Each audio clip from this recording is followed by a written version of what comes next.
Paul's teachings.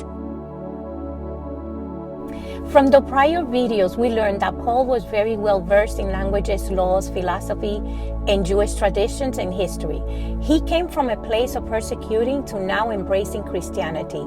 Paul was a teacher and maintained the churches ethically, morally sound, and organized with godly guidance, not influenced by religiosity, but living righteously.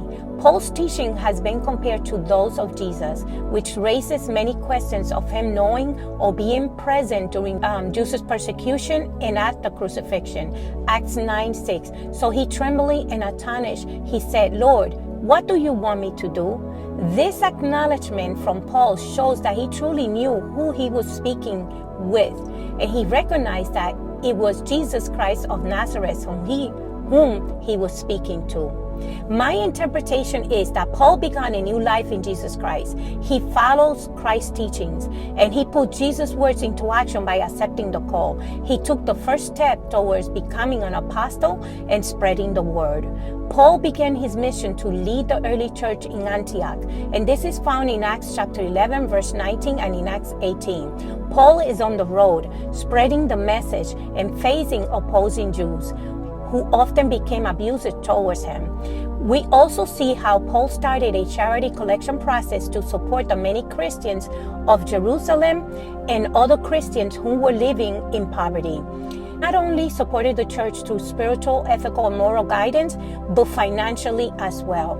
How did the Christian get spiritual knowledge? He led, he trained, and equipped the church by the scriptures teaching, so by encouragement, counsel, and straightforwardness.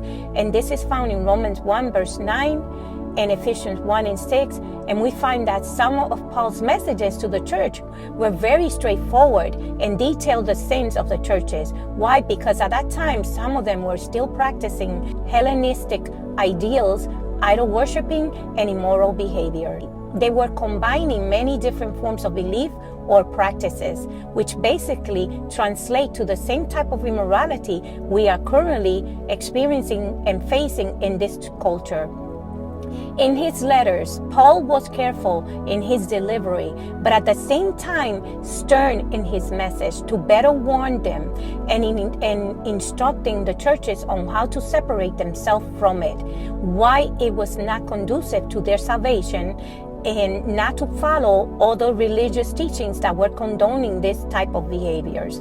His teachings were significantly valuable to the ancient culture and still hold strong impact in our modern culture as we continue to struggle with the same issues today. God bless.